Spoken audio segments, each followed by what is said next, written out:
बिस्मिल्लाहिर्रहमानिर्रहीम अस्सलाम वालेकुम वरहमतुल्लाहि वबरकातुहू। सब हम स्टडी कर रहे हैं phrases first year new book है हमारे पास। इसके क्वेश्चन नंबर 1 से लेकर 10 तक हम सॉल्व कर चुके हैं प्रीवियस लेक्चर्स के अंदर। इस वक्त स्टडी करेंगे क्वेश्चन नंबर 11 से लेकर 16 तक को हम। ठीक है, तो 11 के अंदर कहता है डिफ्रेंशिएट कीजिए सिस्टमेटिक एरर और रैंडम एरर को। सिस्टमेटिक एरर किस तरह से होते हैं, रैंडम एरर किस तरह से होते हैं, ये मैंने लेक्चर में डिफाइन किए मैं आपको ऑलरेडी, लेकिन फिर भी कुछ नोट्स बनाए मैंने आपके लिए ईजी करने के लिए, तो वहाँ से देखते हैं। तो क्वेश्चन नंबर 11 हमारे पास डिफरेंशिएट करना है सिस्टमेटिक एरर और रैंडम एरर को। तो मैंने दो पार्टीशन कर दिए, एक तरफ सिस्टमेटिक लिख दिया तब रैंडम लिख दिया। तो 4 पॉइंट यहाँ पर डिफाइन करेंगे, 4 पॉइंट यहाँ डिफाइन करेंगे। These error happen because of faulty apparatus. Systematic error हमेशा उसी वजह से होते हैं जब आपका इक्विपमेंट फॉल्टी होता है। इक्विपमेंट फॉल्टी की वजह से जो एरर आते हैं वो सिस्टमेटिक एरर कहलाते हैं हमारे पास। लाइक एंड इनकरेक्टली लेबल्ड, यानी कि कोई इक्विपमेंट पे लेबल भी, अगर लेबलिंग जो हुई है वो भी गलत है, लेबलिंग स्केल जो स्केल है उसकी लेबल ही गलत है, तो भी एरर आ जाएगा। आप काउंट होगा कुछ, आप काउंट कुछ करेंगे तो फाइनल रिजल्ट गलत निकलेगा। And incorrect zero mark on the meter, किसी भी मीटर में अगर ज़ीरो मार्किंग इनकरेक्ट है तब भी यही होगा। कैलिब्रेशन अगर ख़राब हो जाए तो तब भी यही होगा, ज़ीरो एरर आ जाएगा आपके पास। और या स्टॉप वॉच रनिंग स्लोली, जो स्टॉप वॉच है वो आहिस्ता आहिस्ता रन कर रही है तो आपका टाइम पीरियड ही ख़राब हो जाएगा उसका। तो सिस्टम ये एरर आ गए इक्विपमेंट की वजह से, चाहे उसका लेबलिंग की वजह से आए, चाहे उसके या ज़ीरो मार्क एरर की वजह से आए, चाहे स्टॉप वॉच की वजह से आए, चाहे एम मीटर की कैलिब्रेशन हो, चाहे वोल्ट मीटर की कैलिब्रेशन हो, चाहे वाट मीटर की हो, कुछ भी हो। ये मैं पहले भी डिफाइन कर चुका हूँ। जैसे कि इलेक्ट्रिक के मीटर हैं, वापडा के मीटर हैं हमारे पास, उनमें कैलिब्रेशन ही सही नहीं है, इतना यूनिट नहीं होता जितना वो दिखा देता है। तो वो सारे के सारे एरर कहलाते हैं सिस्टमेटिक एरर कहलाते हैं, जो एपरेटस की वजह से आते हैं, इक्विपमेंट की वजह से आते हैं। रैंडम एरर में क्या होता है, this error happen because of experimenter can use the apparatus. जो रैंडम एरर है वो इक्विपमेंट की वजह से नहीं आता है, वो बंदा जो परफॉर्म कर रहा है, जो ऑब्जर्वर है, उसकी वजह से जो आता है एरर उसे कहते हैं रैंडम एरर। यानी कि स्किल की वजह से जो आता है, अगर बंदा लेक ऑफ स्किल है उसकी, तो वो क्या होगा, उसके एक्सपेरिमेंट इतने ही ख़राब हो जाएंगे। तो ये एरर जो देगा, रिजल्ट जो आएंगे वो रैंडम एरर होंगे। नंबर 2 में कहते हैं the repeated measurement produce same result of error. इसके अंदर अगर रिपीट करते रहें आप सिस्टमेटिक एरर के अंदर, यानी कि एपरेटस आपका फॉल्टी है, आप बार बार रिपीट करेंगे कोई फ़र्क नहीं पड़ेगा, आपका रिजल्ट वही गलत ही आएगा। यहाँ पर ऐसा नहीं है, क्योंकि ये स्किल का मसला है, इक्विपमेंट का मसला नहीं है। The repeated measurement of the quantity produce different result under same condition same equipment, क्योंकि इक्विपमेंट तो चेंज नहीं कर रहे आप, इक्विपमेंट वही इस्तेमाल कर रहे हैं आप। तो क्या होता है, अब आप रिपीट कर रहे हैं, क्योंकि इक्विपमेंट का मसला नहीं है, बंदा ये मसला है जो यूज़ कर रहा है वो सही तरीके से टेक्निक से सही नहीं कर रहा, तो रिजल्ट मुख्तलिफ आ सकते हैं। तो ये कहता है डिफरेंट रिजल्ट आएंगे यहाँ पर, क्योंकि ये स्किल का मसला है, मैथडोलॉजी का मसला है, इक्विपमेंट का नहीं। ये इक्विपमेंट का मसला है तो रिजल्ट वही आएगा, ज़ीरो एरर है, बार बार वही एरर देता रहेगा वो। तो इसमें रिपीट करते हैं, उसमें रिपीट करने का कोई फ़ायदा नहीं होता। तीसरा पॉइंट कहते हैं the only way to eliminate this type of error is to change और रिकैलिब्रेट द मेजरिंग इंस्ट्रूमेंट। जिससे आप पैमाइश कर रहे हैं, जिससे मेजरिंग कर रहे हैं, उस इक्विपमेंट को, उस इंस्ट्रूमेंट को या तो आप चेंज कर लें या उसको दोबारा से उसकी कैलिब्रेशन करें। ठीक है, कैलिब्रेशन जो होती है इंस्ट्रूमेंट की, इक्विपमेंट की, ये 3 महीने बाद भी हम करते हैं, वीकली बेसिस पे भी कर रहे होते हैं, चेक कर रहे होते हैं कि एरर तो नहीं दे रहा। 3 मंथ बाद भी करते हैं, 6 मंथ बाद भी करते हैं, 1 ईयर बाद भी करते हैं इक्विपमेंट की। आपके यहाँ तो 1 ईयर कैलिबर ही छोटी छोटी चीज़ें रहती हैं जिसको दिखा रहा था, लेकिन इंडस्ट्री के अंदर हम लोग ये कैलिब्रेशन होती हैं, ये चेक की जाती हैं after 1 week 15 days, 1 week 15 days, 1 month, 3 month, 6 month, 1 year. ठीक है, तो ये क्या कहता है कि इसमें आपके पास कोई हल नहीं है। हल यही है, या तो उसको आप चेंज कर दें क्योंकि इक्विपमेंट फॉल्ट हो चुका है, या उसको सही उसकी कैलिब्रेशन करें ताकि वो एरर ना दे। यहाँ पर क्या है, कहता है the only way is to eliminate this type of error is to better the experimenter. जितना अच्छा वो बंदा होगा, इतनी ही, ये लफ्ज़ मैंने बुक से इस्तेमाल कर लिया, आपके जो बुक के थे, नहीं तो होने तो ये चाहिए था कि जितना अच्छी स्किल्ड वाला बंदा होगा इतना ही वो रेक्टिफाई कर देगा रैंडम एरर को। Smaller will be the random error, also reduce random error, यानी कि अगर जितना अच्छा एक्सपेरिमेंटर होगा तो इतना ही स्मॉलर हो जाएगा आपके पास रैंडम एरर, और साथ में रिड्यूस हो जाएगा, रैंडम एरर रिड्यूस हो जाएंगे टू मेक रिपीटेड मेजरमेंट। बार बार जो रिपीट करेंगे मेजरमेंट को आप, तो उसमें क्या होता है, वो एरर को मिनिमाइज कर देता है। अच्छा, एक चीज़ और पहले ही पढ़ी थी हमने, जो जब शुरू में स्टार्टिंग में जो कोई भी चीज़ स्टार्ट कर रहे हैं और फ़ौरन रिजल्ट लेने की कोशिश कर रहे हैं आप, तो वो वैल्यूज़ डिफरेंट आती हैं, हाई भी आती हैं, क्योंकि वो शुरू की वैल्यूज़ के अंदर एरर होता है। After passing some time it will produce good result. तो वो भी एक तरीका कार होता है, लेकिन यहाँ पे कहता है जितना अच्छा स्किल्ड होगा वो इतना ही रैंडम एरर को मिनिमाइज कर देगा, रिड्यूस कर देगा, तो वो एक्यूरेसी बेहतर हो जाएगी उसकी। ठीक है, इसके बाद हम चलते हैं इसके चौथे पॉइंट के ऊपर, लास्ट पॉइंट, इसमें कहता है zero error is the type of systematic error. जो जीरो एरर होता है वो टाइप होती है किसकी, सिस्टमैटिक एरर की। आपका एमसीक्यूज में भी सवाल था। यहाँ पे जो टाइप होगी इसकी रैंडम एरर की, वो ऑब्जर्वेशनल एरर कहलाता है। इसकी जो टाइप कहलाती है वो ऑब्जर्वेशनल होती है, इनके जो स्किल्ड होती है उससे रिलेटेड बंदे का एरर होता है, जो क्या कहते हैं रैंडम एरर आते हैं इसके ऐसे। ठीक है, ये तो आपका था क्वेश्चन नंबर 11। अब हम चलेंगे क्वेश्चन नंबर 12 की तरफ। उसमें कहता है what are the limitations of dimensional analysis. कहता है क्या क्या लिमिटेशंस हैं डायमेंशनल एनालिसिस की, यानी कि क्या क्या उसके फॉल्ट हैं, क्या क्या कमी है। लिमिटेशन समराद यहाँ पे होगा कि उसमें कितनी कमी है इस एनालिसिस के अंदर। तो यहाँ पे 4 पॉइंट लिखे हैं मैंने। लिमिटेशन जो है किसकी, डायमेंशनल एनालिसिस की।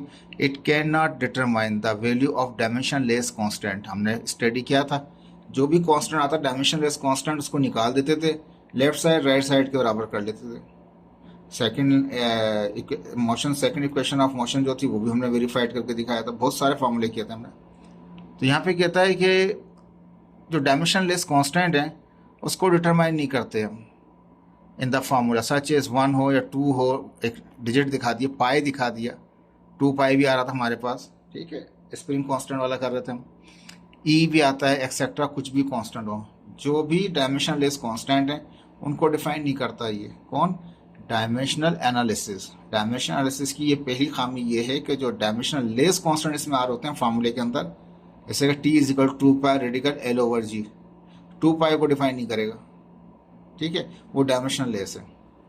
It can not derive formula involving, कौन कौन से फार्मूले को ड्राइव नहीं कर सकता, जो ट्रिग्नोमेट्री के फार्मूले होते हैं, एक्सपोनेंशियल फार्मूले होते हैं, लॉगरिथमिक फंक्शन होते हैं, इनको ये डिफाइन नहीं कर सकता। ट्रिग्नोमेट्रिक वालों को भी फार्मूले को ड्राइव नहीं कर सकते आप, एक्सपोनेंशियल को भी, लॉगरिथमिक को, ये भी इसके डिलिमिटेशन, इसकी लिमिटेशंस हैं।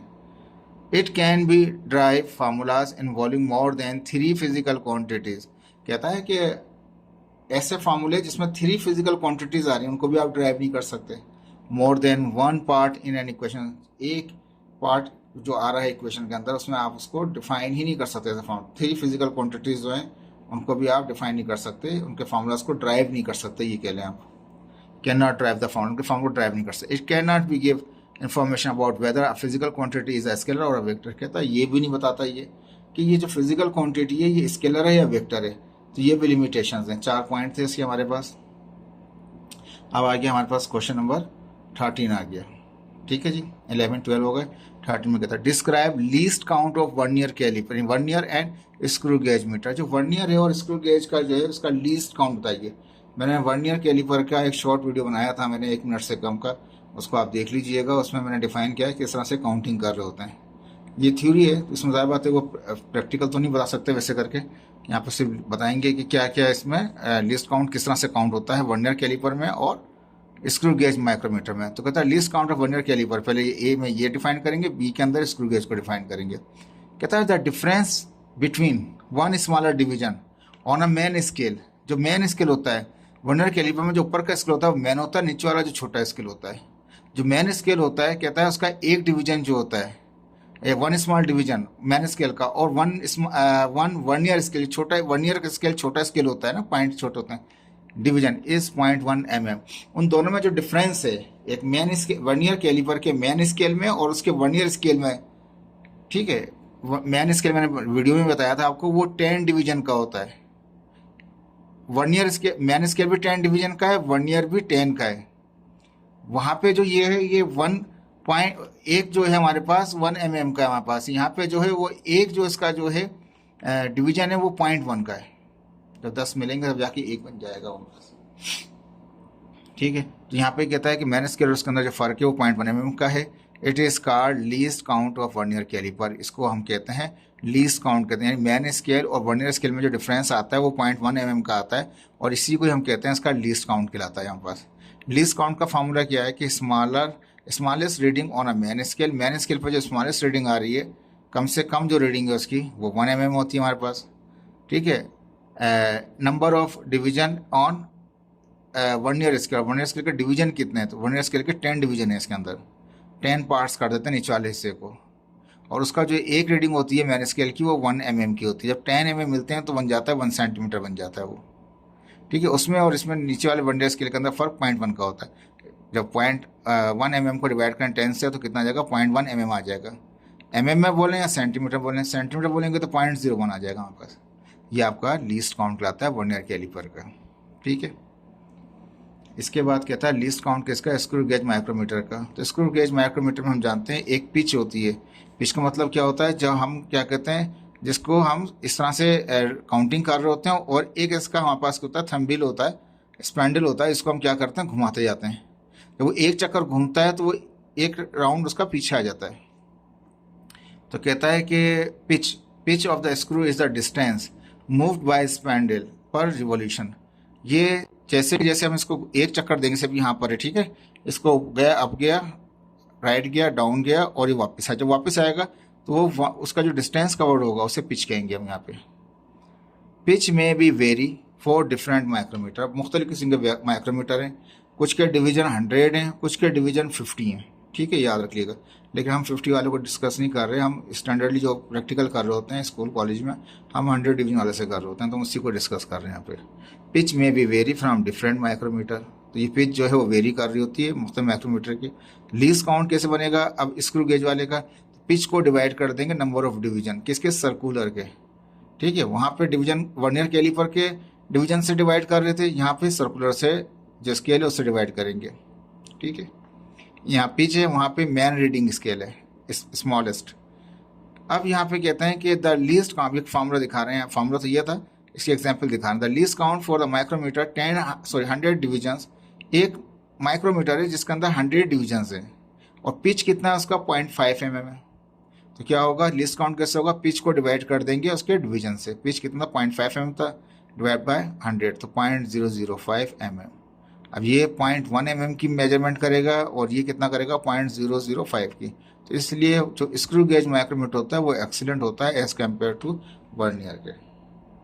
ठीक है, ये हो गया क्वेश्चन नंबर 13 आपका। इसके बाद क्वेश्चन नंबर जाते हैं 14 के अंदर। हम कहता है give any four convention of unit. कहता है कि कोई से भी 4 रूल बता दें किसके, यूनिट के। ठीक है, तो हम यहाँ पे लिखा मैंने convention of a unit means law of units. इसको लॉ ऑफ यूनिट्स भी कह सकते हैं, रूल्स ऑफ यूनिट्स भी कह सकते हैं, जो भी कहना चाहें। तो लॉ ऑफ यूनिट्स कह रहे हैं उसको यहाँ पे। Some important convention of units are as under. ये 4 की कह रहा है, 4 को डिफाइन कर रहे हैं यहाँ पे। पहले में कहते हैं कंसिस्टेंट यूज ऑफ यूनिट। कहता है कि कंसिस्टेंसी होनी चाहिए आपकी जब आप यूनिट को यूज कर रहे हो। जब कोई भी ड्राइव कर रहे हो कोई फार्मूला, जो यूनिट शुरू में दिखाया है वही लेके आ जाए नीचे तक आप उसको। ठीक है, तो यहाँ पे जो हम पढ़ रहे हैं इस वक्त वो कन्वेंशन ऑफ यूनिट्स है, और यूनिट्स का हम कह रहे हैं इसके जो मायने हैं वो कहलाता है हमारे पास लॉ ऑफ यूनिट्स भी कह सकते हैं, इसको रूल ऑफ यूनिट्स भी कह सकते हैं।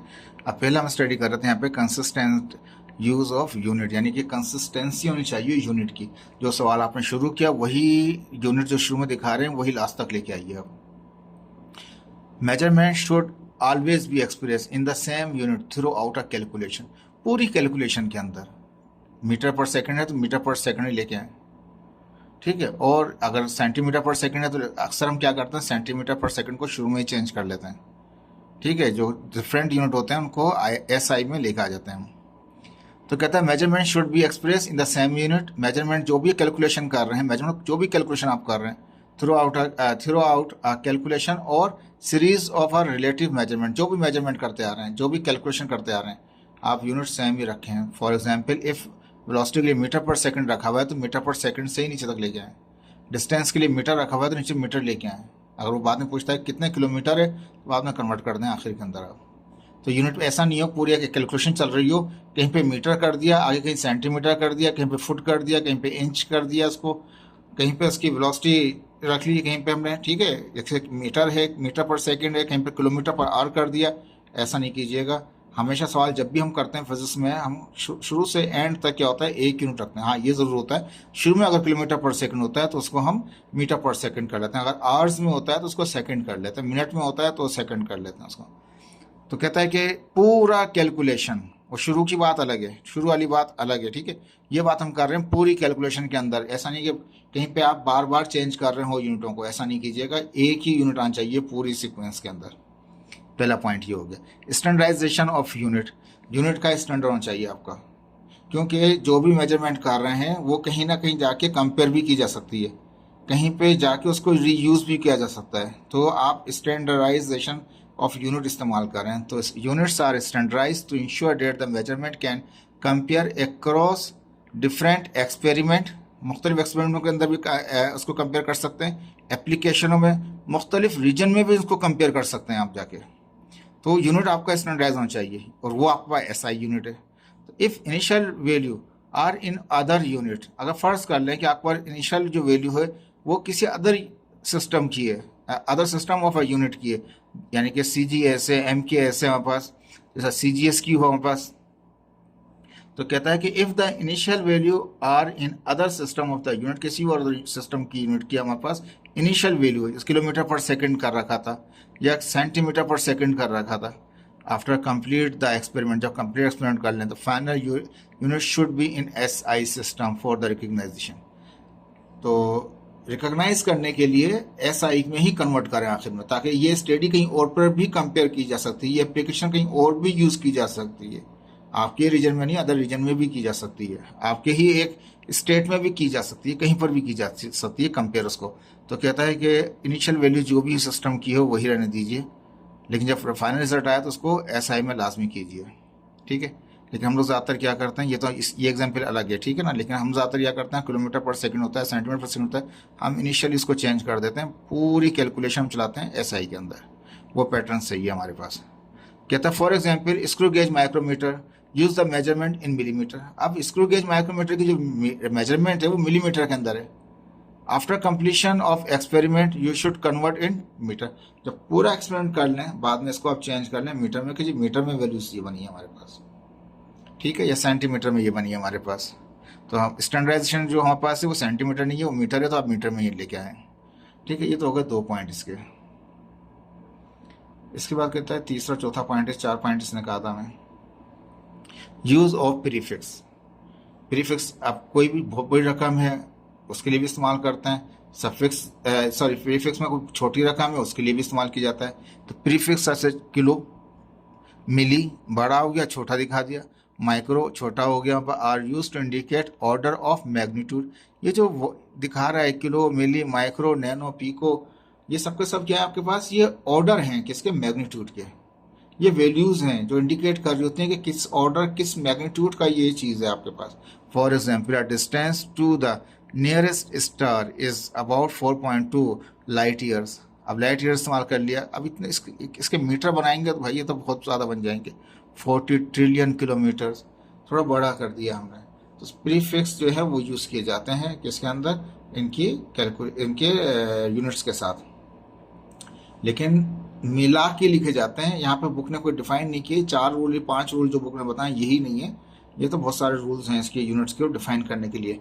लेकिन आपके फर्स्ट ईयर के लेवल के अंदर जितना बताया गया मैं उसी हिसाब से फोकस करके आपको पढ़ा रहा हूँ ये, ठीक है। लेकिन यूनिट्स जो होंगे, प्रीफिक्स और जो यूनिट होगा उसमें फ़र्क नहीं होता, उनको मिलाकर आप लिखते हैं, ठीक है।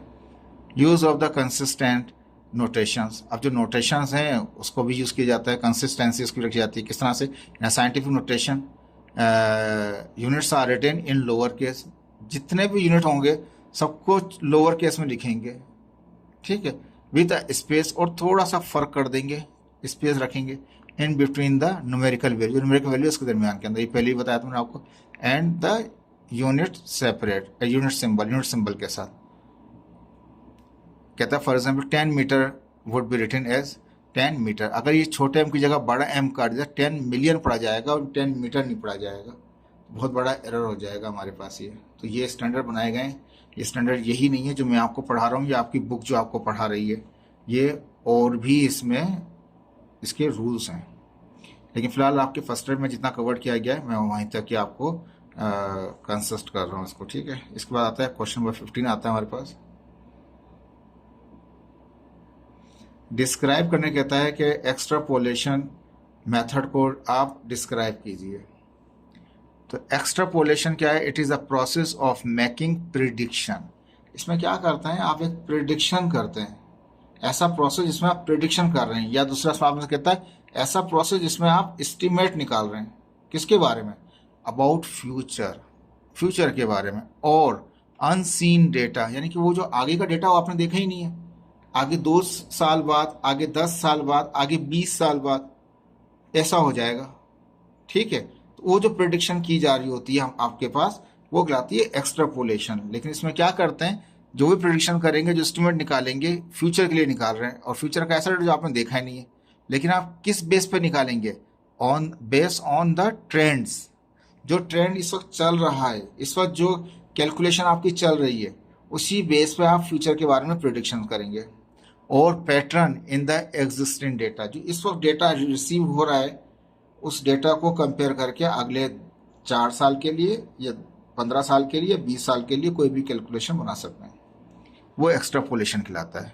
तो फ्यूचर के बारे में प्रेडिक्शन करना, फ्यूचर के बारे में एस्टिमेट करना, जो फ्यूचर का डेटा हमने देखा ही नहीं है, लेकिन जो प्रीवियस डेटा हमारे पास मौजूद है, उसी बेसिस को एकोमोलेट करते हुए हम फ्यूचर के बारे में कुछ प्रिडिक्शंस करते हैं। इसको करता है एक्स्ट्रापोलेशन कहलाता है। It can be explain the mathematical modelling, इसको हम एक्सप्लेन करते हैं किस जरिए? मैथमेटिकल मॉडलिंग के जरिए और रिग्रेशन एनालिसिस के जरिए। रिग्रेशन मैंने पहले ही बताया था आपको, ये 3 टाइप की होती हैं, linear, single linear, multi linear और नॉन लीनियर।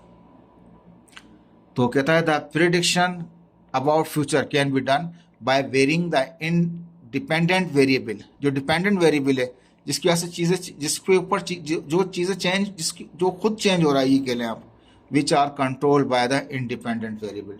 ये डिपेंडेंट वेरिएबल जो खुद कंट्रोल हो रहा है, किससे? इंडिपेंडेंट वेरिएबल से। इंडिपेंडेंट वेरिएबल चेंज कर रहा होता है डिपेंडेंट वेरिएबल को, और उसकी जो रिजल्ट आ रहे होते हैं, उससे हम फ्यूचर के बारे में क्या निकालते हैं? कोई प्रिडिक्शन निकालते हैं। लेकिन किस तरीके से? मैथमेटिकल मॉडलिंग के जरिए या रिग्रेशन, साथ में रिग्रेशन एनालिसिस के जरिए। क्लियर है? फॉर एग्जाम्पल, ठीक है, estimating how much a disease में spread by using data from a previous outbreak. जो पहले जो हो चुका है, प्रीवियसली जो क्या कहते हैं इशू आए थे आपके पास, जो वायरस आया था या जो डिजीज आई थी, उसके डेटा को रखते हुए आप आगे के बारे में बताते हैं। अब जो कोविड आया हुआ था 19, तो उसमें यही हो रहा था कि जो डेटा रिसीव डेली बेसिस पे हो रहे थे, उसी बेस पे अंदाजा लगा रहे थे कि आगे जाके दिनों में कितना फैल जाएगा, कितना स्प्रेड हो जाएगा। तो वो एक्स्ट्रापोलेशन है। ये सही भी हो सकता है और गलत भी हो सकता है, ठीक है, क्योंकि प्रेडिक्शंस इंसान नहीं कर सकता, अल्लाह ही बेहतर जानता है जो फ्यूचर का हिसाब है। फोरकास्टिंग द ग्लोबल पॉपुलेशन, ये तो कह रहे हैं ग्लोबल का जो पॉपुलेशन बढ़ रही है उसके बारे में फोरकास्ट करना, उसका अंदाज़ा लगाना by extrapolating population data from the last decade. पिछले 10 साल के अंदर जो भी पॉपुलेशन सेंसस किया आपने, उसी बेस पे आप बताते हैं कि आगे जाके पॉपुलेशन इतनी हो जाएगी। पाकिस्तान में तो सिर्फ मजाक लगा हुआ है, जब देखो पॉपुलेशन सेंसस के नाम पे सेंसस होता ही नहीं है, जो फोरकास्टिंग भी सही करें। एनीवे पॉलिटिकल हो जाएगा, छोड़ दें इसको। तो फोरकास्टिंग जो क्या करते हैं, उसके क्या करता है कि आप पिछले 10 साल की, जो पहले जो 10 साल पहले जो आपने क्या कहते हैं पॉपुलेशन आपने की, या ये सेंसस किया था आपने, उस बेस पे आप अंदाजा लगाते हैं कि अगले 10 साल के अंदर आपका पॉपुलेशन ये आएगी, या अभी 10 साल पहले इतना हुआ था तो अब इतनी आ जाएगी। तो ये सब एक्स्ट्रापोलेशन में आती हैं चीज़ें आपकी। अब जाहिर बात है इसकी लिमिटेशंस भी होंगी। तो लिमिटेशंस हैं किसकी? एक्स्ट्रापोलेशन की। व्हेन परफॉर्मिंग एक्स्ट्रापोलेशन, जब आप परफॉर्म करते हैं ये प्रोसेस, फ्यूचर के बारे में प्रिडिक्शंस करते हैं, एस्टिमेशन लगा रहे होते हैं, always predictions beyond the range of the data, जो आपका डेटा था उससे बाहर निकल के आप क्या कहते हैं इस डेटा में आप प्रिडिक्ट करें कि ये है, ये कह रहा है आपसे रिजल्ट। लेकिन अब आप उस जो डेटा आपके पास मौजूद है, उसकी बुनियाद पे आप आगे के बारे में बात कर रहे हैं, beyond the range of the data that was collect, जो आपका डेटा कलेक्ट हुआ है उससे भी बाहर, उस डेटा से भी बाहर की रेंज के बारे में बात कर रहे हैं। There is always a risk, यहाँ पे एक रिस्क होता है, that the prediction will not be accurate. वो रिस्क होता है कि हो सकता है कि जो आप प्रिडिक्ट करना चाह रहे हैं वो गलत भी हो सकता है, क्योंकि ये कह नहीं सकते कि आपका जो डेटा था वो वेरी भी हो सकता है। हमने पढ़ा ना ऊपर, इंडिपेंडेंट वेरिएबल चेंज कर देता है किसको, डिपेंडेंट वेरिएबल को। तो आज बहुत सारे फैक्टर हैं। इंडिपेंडेंट जो वेरिएबल है ये एक सिंगल चीज़ नहीं होती, ये तो बहुत सारे फैक्टर इन्वॉल्व हो रहे होते हैं कि किसी वक्त में भी कुछ हो जाए, अगर ऐसा होगा तो ऐसा होगा, ऐसा होगा तो ऐसा होगा। ठीक है, ये आपका था एक्सट्रापोलेशन। होपफुल कि आपको समझ में आया होगा। इसके बाद लास्ट है आपका ये, जिसके अंदर हम पढ़ेंगे यहाँ पे इंटरप्रिएट करेंगे किसको, ग्राफ डेटा को विथ एटलीस्ट वन एग्जाम्पल। कहता है कम से कम एक एग्जाम्पल दे दें आप, जिससे आप ये समझा सकें। कहता है ग्राफ हैं क्या, तो graph are the standard way of presenting data. ये एक स्टैंडर्ड तरीकाकार है ग्राफ, जिसके जरिए आप डेटा को प्रेजेंट कर रहे होते हैं, शो करा रहे होते हैं, to showing the data, to allow for easier, आसानी के लिए, और क्विकर अंडरस्टैंड, ताकि आसानी से और जल्दी से आप अंडरस्टैंड कर लें, पूरी बात समझानी नहीं पड़े, ग्राफ देखें और समझ जाएं, अच्छा भाई यहाँ पे ये रिजल्ट है इसका। तो ग्राफ क्या करते हैं, वो शॉर्ट वे होता है जो आपको अंडरस्टैंड कराता है और जल्दी करा देता है। ठीक है जी। कहता है to extrapolate the data quickly and cut the irrelevant information. सबसे पहले क्या करते हैं आप, एक्सट्रापोलेट क्या करता है, डेटा को जल्दी से क्विकली डेटा को पिक करता है और कट कर देता है जो डेटा इररेलीवेंट होता है, for getting the meaningful information. सारी बात है, जो इन्फॉर्मेशन आपके साथ जो आपको हेल्पफुल ही नहीं कर सकती, इररेलीवेंट इन्फॉर्मेशन, सबसे पहले उसको कट कर दें। कोई भी शख्स आपको कोई भी कहानी सुना रहा है, आप उससे बोलें भाई फालतू की बातें बंद करें, ये पॉइंट क्या होता है, इसमें इसका जवाब दें, ये क्या कह रहे हैं। तो क्या होता है, आप प्रीसाइज एक पॉइंट पे फोकस रहते हैं। तो यहाँ पे भी वही चीज़ कह रहा है कि एक्स्ट्रापोलेट जब करते हैं तो पिक करते हैं, आप क्विकली पिक कर लेते हैं डेटा को, जो आपका कंसर्न होता है, इररेलीवेंट को आप कट कर देते हैं। अब आपका जो इन्फॉर्मेशन है वो मीनिंगफुल है। ठीक है, क्या करता है, by measuring slopes and intercept. जब मेजरमेंट करते हैं आप किसकी, स्लोप की और इंटरसेप्ट की, you can interpret important information about the nature of the relationship between the variables represented in the graph। अब क्या होता है, ग्राफ के अंदर इंडिपेंडेंट वेरिएबल भी होते हैं और डिपेंडेंट वेरिएबल भी होते हैं हमारे पास। ठीक है, उनका जो रिलेशन मिलके जो ग्राफ बना हुआ होता है, ठीक है, तो उसके अंदर स्लोप और इंटरसेप्ट की वजह से आप डेटा में से इंफॉर्मेशन निकाल सकते हैं। For example, I steep slope indicate the strong relation. अब तो ये देखें, आप पिक्चर दिखा रहा है, ये पहले भी मैंने लेक्चर में डिफाइन किया था। क्या था, स्टीप स्लोप। अब ये एक्स एक्सिस है और ये वाई एक्सिस आपके पास। ठीक, कहता है स्टीप स्लोप इंडिकेटिंग, जो स्टीप स्लोप है, ये स्टीप स्लोप जो खड़ा हुआ सा स्लोप नजर आ रहा है आपको, एक शेलो स्लोप है, एक जीरो स्लोप है। ठीक है, तो अब ये कहता है जो स्टीप स्लोप है हमारे पास, इंडिकेट करता है strong relationship between the variable.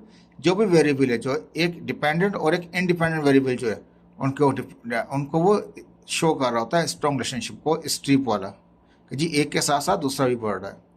While the shallow slope indicate weak relationship. Shallow में क्या हो रहा होता है, एक बढ़ रहा होता है, दूसरा गिर रहा होता है, हमारे पास डिक्लाइन भी हो रहा होता है, वो या आहिस्ता आहिस्ता बढ़ रहा होता है, ये भी कह सकते हैं आप, दोनों केस कह सकते हैं इसके अंदर। ठीक है, तो वो कहलाता है वीक रिलेशनशिप। अगर शेलो स्लोप आ गया, इसमें रिलेशनशिप वीक है वेरिएबल और डिपेंडेंट वेरिएबल और इंडिपेंडेंट वेरिएबल के अंदर। अगर स्टीप किस्म का स्लोप है तो उसका मतलब उनमें रिलेशनशिप क्या है, वो स्ट्रॉन्ग है। अब यहाँ पे कहता है कि अब पॉजिटिव इंटरसेप्ट, इस स्लोप की बात हो गई। Intercept indicate the dependent variable has a positive value. जो डिपेंडेंट वेरिएबल है उसकी वैल्यू पॉजिटिव है, even when the independent variable is zero. जहाँ पे इंडिपेंडेंट वेरिएबल, जिसकी वजह से डिपेंडेंट वेरिएबल चेंज हो रहा होता है, यही पढ़ा था हमने, इंडिपेंडेंट वेरिएबल की वजह से वेरिएबल डिपेंडेंट वेरिएबल चेंज हो रहा होता है। तो कहता है कि पॉजिटिव इंटरसेप्ट उसे कहा जाता है जिसमें इंडिपेंडेंट वैल्यू जीरो होती है लेकिन डिपेंडेंट वेरिएबल की वैल्यू पॉजिटिव हो। इंडिपेंडेंट वेरिएबल की वैल्यू जीरो हो और डिपेंडेंट वेरिएबल की वैल्यू पॉजिटिव, उसे कहेंगे पॉजिटिव इंटरसेप्ट। ठीक है, while the negative intercept indicate क्या करता है, डिपेंडेंट वेरिएबल इज नेगेटिव। अगर नेगेटिव इंटरसेप्ट है तो इसका मतलब क्या है कि वहाँ पे डिपेंडेंट की वैल्यू क्या है, वो नेगेटिव है और इंडिपेंडेंट वेरिएबल जीरो है। वहाँ पे दोनों केसेस में इंडिपेंडेंट वेरिएबल जीरो है, लेकिन अगर वो इंटरसेप्ट पॉजिटिव है तो उसके डिपेंडेंट वेरिएबल की वैल्यू पॉजिटिव होगी। अगर वो इंटरसेप्ट नेगेटिव है तो उसकी डिपेंडेंट वेरिएबल की वैल्यू नेगेटिव होगी। ठीक है, याद रखिएगा इस पॉइंट को। इसके बाद कहता है कि नॉन लीनियर कर्व, ये तो हो गए लाइन के, स्ट्रेट लाइन के हो गए, ठीक है, लीनियर कर्व के हो गए। ये दोनों एग्जाम्पल हमारे पास लीनियर कर्व की थी। अब जो आ गई ये एग्जाम्पल, ये आ गई नॉन लीनियर कर्व की। अब कर्व है वो, ठीक है, लाइन नहीं है, ये तो लीनियर लाइन थी और ये कर्व है। कर्व में पॉइंट चेंज होते हैं बहुत ज़्यादा तेज़ी के साथ। तो नॉन लीनियर कर्व में क्या होता है, slope and intercepts are not constant and में change as the value of the independent variable change. जैसे जैसे इंडिपेंडेंट वेरिएबल चेंज हो जाता है, इस तरह से स्लोप और इंटरसेप्ट की वैल्यू इसमें चेंज होती रहती है। In this case you may need to measure the slope and intercept at different point. उसमें तो फर्स्ट एंड लास्ट पॉइंट से भी निकाल सकते हैं, 2 पॉइंटों से निकाल सकते हैं। यहाँ पे मुख्तलिफ पॉइंट को पे निकालना पड़ेगा आपको स्लोप और इंटरसेप्ट, क्योंकि हर पॉइंट के ऊपर इंडिपेंडेंट वेरिएबल की वैल्यू चेंज हो रही होती है। along the curve to obtain the complete understanding of the relationship between the variable। अगर आप उनके इंडिपेंडेंट और डिपेंडेंट वेरिएबल के दरमियान में कंप्लीट इन्फॉर्मेशन चाहते हैं, उनका डेटा कंप्लीट इन्फॉर्मेशन वाला चाहते हैं, तो आपको मुख्तलिफ पॉइंटों के ऊपर आप स्लोप और इंटरसेप्ट की वैल्यू निकालनी पड़ेगी। ठीक है, ये था ग्राफ के जरिए आप अंडरस्टैंड करना किसका, हमारे पास डेटा को। ठीक है, यह सवाल हो गए आपके, ये क्वेश्चन आंसर 16 तक हो गए, बाकी 4 बचे हैं आपके, वो हम नेक्स्ट सेक्शन में देखेंगे। ओके, अल्लाह हाफिज़।